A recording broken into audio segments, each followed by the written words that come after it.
وهو القاهر فوق عباده ويرسل عليكم حفظة حتى إذا جاء أحدكم الموت توفته رسلنا وهم لا يفرطون ثم ردوا إلى الله مولاهم الحق ألا له الحكم وهو أسرع الحاسبين قل من ينجيكم من ظلمات البر والبحر تدعونه تضرعا وخفية لئن أنجانا من هذه لنكونن من الشاكرين قل الله ينجيكم منها ومن كل كرب ثم أنتم تشركون قل هو القادر على أن يبعث عليكم عذابا من فوقكم أو من تحت أرجلكم أو يلبسكم شيعا ويذيق بعضكم بعض بعض انظر كيف نصرف الآيات لعلهم يفقهون وكذب به قومك وهو الحق قل لست عليكم بوكيل لكل نبأ مستقر وسوف تعلمون وإذا رأيت الذين يخوضون في آياتنا فأعرض عنهم حتى يخوضوا في حديث غيره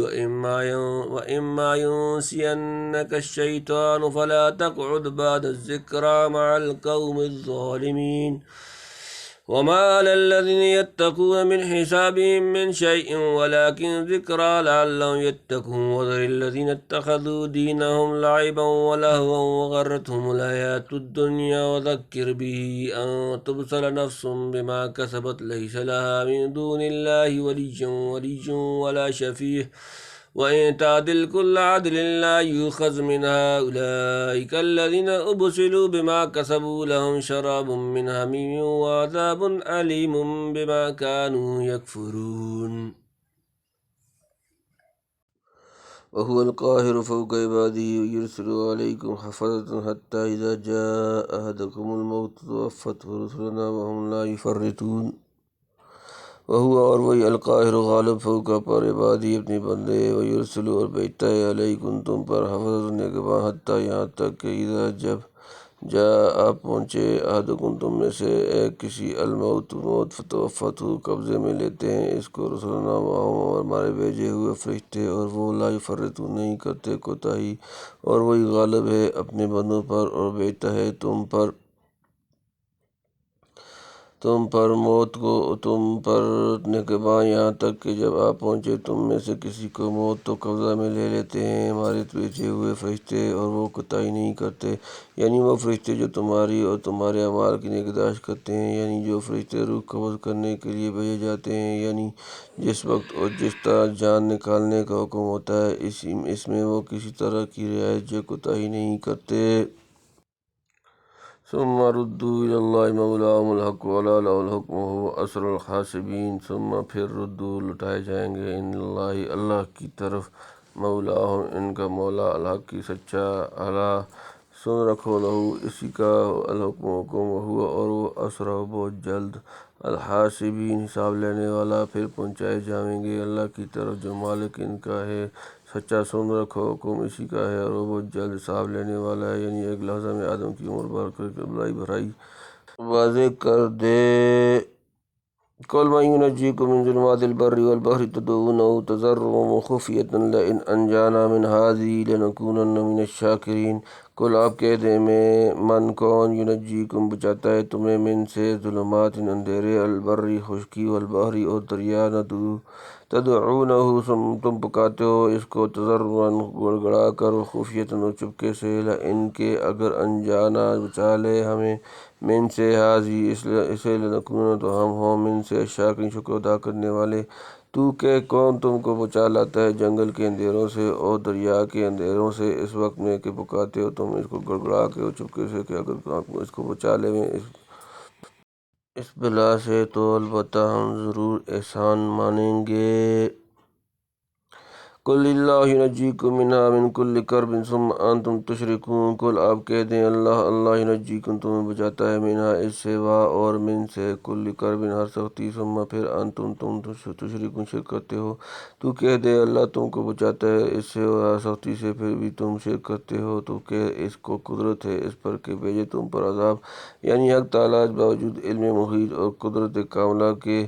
جس کا بیان اوپر ہوا، تمہاری بدعمالیوں اور شرارتوں کی سزا فوراً نہیں دیتا، بلکہ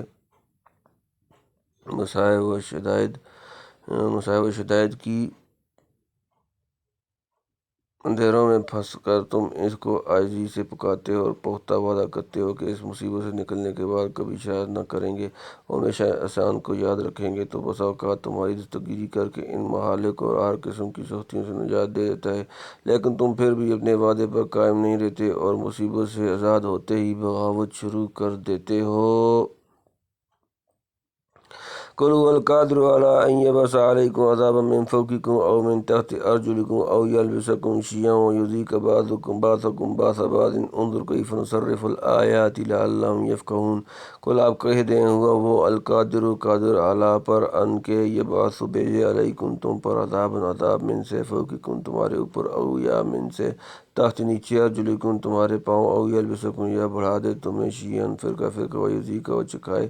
بعضکم تم میں سے ایک باسا لڑائی باز ان دوسرے، انظروا کہ دیکھو کیف کس طرح نصرف ہم پھیر پھیر کر بیان کرتے ہیں الآیات آیات لعلہم تاکہ وہ یفقہون سمجھ جائیں، اوپر سے یا تمہارے پاؤں کے نیچے سے یہ بڑھا دے تم کو مختلف فرقے کر کے اور چکھا دے ایک کو لڑائی ایک کی دیکھ کر کس طرح سے ہم بیان کرتے ہیں آیتوں کو تاکہ وہ سمجھ جائیں، یعنی خدا کے حال و درگزر کو دیکھ کر معمون اور بے فکر نہ ہونا چاہیے، جس طرح وہ شدائد و مصائب سے نجات دے سکتا ہے اس سے یہ بھی قدرت ہے کہ کسی قسم کا عذاب تم پر مسلط کر دے۔ اس میں عذاب کی 3 قسمیں بیان فرمائیں جو اوپر سے آئے، جیسے پتھر برسانا یا طوفانی ہوا اور بارش۔ نمبر 2 جو پاؤں کے نیچے سے آئے، جیسے زلزلے یا سیلاب وغیرہ، یہ دونوں خارجی اور بیرونی عذاب ہیں جو اگلی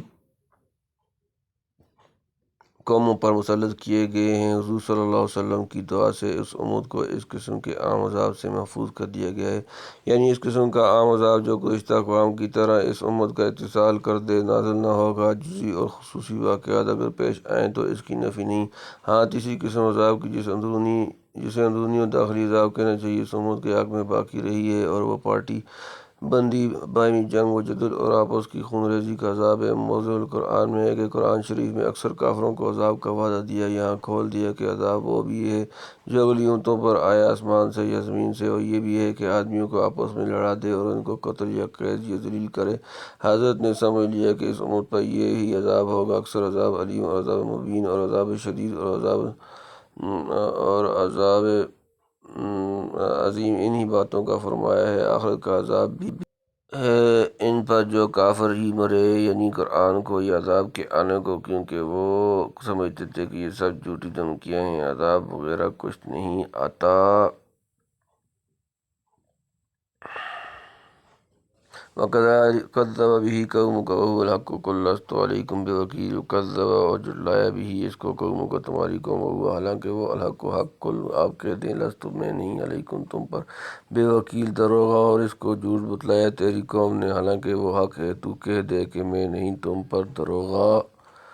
لِكُلٍّ نَبَإٍ مُسْتَقَرٌّ وَسَوْفَ تَعْلَمُونَ، لِكُلٍّ ہر ایک کے لیے نبأ خبر، مستقر ایک ٹھکانہ، وسوف اور جلد تعلمون تم جان لو گے، ہر ایک خبر کا ایک وقت مقرر ہے اور قریب ہے کہ اس کو جان لو گے، یعنی میرا یہ منصب نہیں کہ تمہاری تکذیب پر وہ عذاب نازل کر دوں یا اس کے وقت اور نعید وغیرہ کی تفصیل بتلاؤں، میرا کام صرف خبر متنبع کر دینا ہے، اگر آگے ہر چیز کی وقوع کا علم الہی میں ایک وقت مقرر ہے، جب وقت آ جائے گا تم خود جان لو گے کہ میں جس چیز سے ڈراتا تھا وہ کہاں تک سچ ہے۔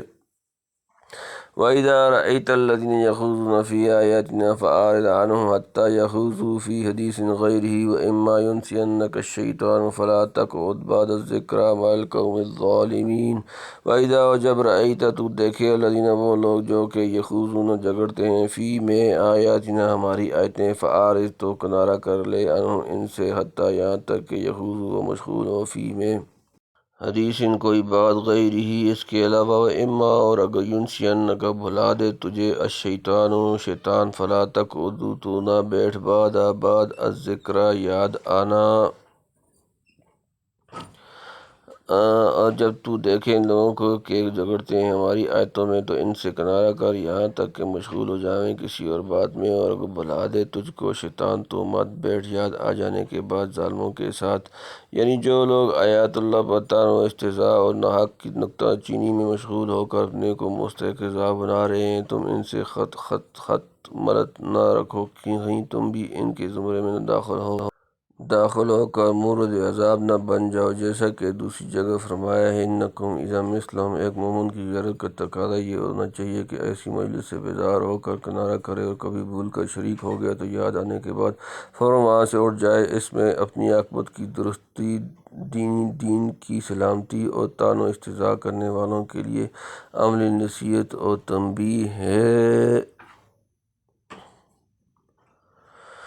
وما علی الذین یتقون من حسابهم من شیء ولکن ذکری لعلہم یتقون، وما اور نہیں علی پر الذین وہ لوگ جو یتقون پرہیز کرتے ہیں، من سے حسابہم ان کا حساب، من کوئی شیء ان چیز، ولکن اور لیکن ذکری نصیحت کرنا، لعلہم تاکہ وہ یتقون ڈریں، اور پرہیزگاروں پر نہیں ہے جھگڑنے والوں کے حساب میں سے کوئی چیز، لیکن ان کی ذمہ نصیحت کرنی ہے تاکہ وہ ڈریں۔ اس کے دو معنی ہیں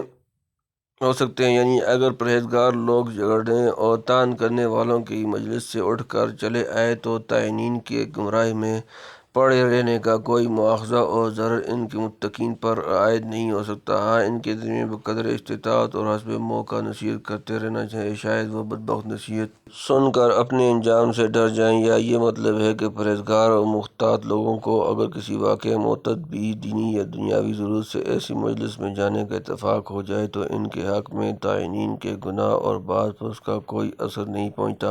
ہاں ان کے ذمہ بشرط قدرت نصیحت کر دینا ہے، ممکن ہے کہ کسی وقت ان پر بھی نصیحت کا اثر پڑ جائے۔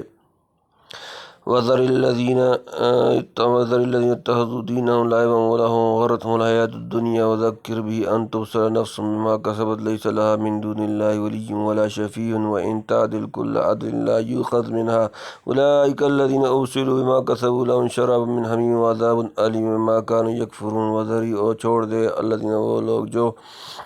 اتخذوا انہوں نے بنا لیا دینہم اپنا دین لعباً کھیل، ولہواً اور تماشا، وغرتہم اور انہیں دھوکے میں ڈال دیا، الحیات زندگی دنیا، وذکر اور نصیحت کرو بھی اس سے، ان تاکہ تبصلہ پکڑا نہ جائے نفسن کوئی بھی، ما بسبب جو کسبت اس نے کیا، لیسا نہیں لہا اس کے لیے، من سے دون اللہ سوائے اللہ، ولی کوئی حمایتی، ولا اور نہ شفیع کوئی سفارش کرنے والا، و ان اور اگر تعدل بدلے میں دے، کل تمام عدل معاوضے، لا یؤخذ نہ لیے جائیں، منہا اس سے، اولئک یہی لوگ، الذین وہ لوگ جو ابسلوا پکڑے گئے، بما کسبوا جو انہوں نے کمایا، اپنا لیا، لہم ان کے لیے، شرابن پینا پانی، من سے حمیم گرم، وعذاب اور عذاب علیم دردناک، بما اس لیے کہ کانوا یکفرون کفر کرتے تھے۔ اور چھوڑ دے ان کو جنہوں نے بنا رکھا ہے اپنے دین کو کھیل اور تماشا، اور دھوکہ دیا ان کو دنیا کی زندگانی نے، اور نصیحت کر ان کو قرآن سے تاکہ گرفتار نہ ہو جائے کوئی اپنے کیے میں، کہ نہ ہو اس کے لیے اللہ کے سوا کوئی حمایتی اور نہ سفارش کرنے والا، اور اگر بدلے میں دے سارے بدلے تو قبول نہ ہو اس سے، وہی لوگ ہیں جو گرفتار ہوئے اپنے کیے میں، ان کو پینا ہے گرم پانی، اور عذاب ہے دردناک بدلے میں کفر کے، یعنی اپنے اس دین کو جس کا قبول کرنا اس کے ذمہ فرض تھا، اور وہ مذہب اسلام ہے، دنیا کی لذتوں میں مست ہو کر عاقبت کو بھلا بیٹھے، یعنی ایسے لوگوں کو جو تکذیب و استہزاء کرتوت میں پکڑے گئے اور ہوں، نہ کوئی حمایتی ملے گا جو مدد کر کے زبردستی عذاب الہی سے چھڑا لے، اور نہ کوئی سفارش کرنے والا ہوگا جو صحیح اور سفارش سے کام نکال دے، اور نہ کسی قسم کا فدیہ اور معاوضہ قبول کیا جائے گا۔ اگر بالفرض ایک مجرم دنیا بھر کے معاوضہ دے کر چھوٹنا چاہے تو نہ چھوٹ سکے گا۔ گزشتہ آیت میں خاص اس مجلس سے کنارہ کشی کا حکم تھا جہاں آیت اللہ کے متعلق طعن و استہزاء اور ناحق کے جھگڑے کیے جا رہے ہوں، اس آیت میں ایسے لوگوں کی عام مجالست و صحبت ترک کر دینے کا ارشاد ہے، مگر ساتھ ہی حکم ہے کہ ان کو نصیحت کر دیا کرو تاکہ وہ اپنے کیے کے انجام سے آگاہ ہو جائیں۔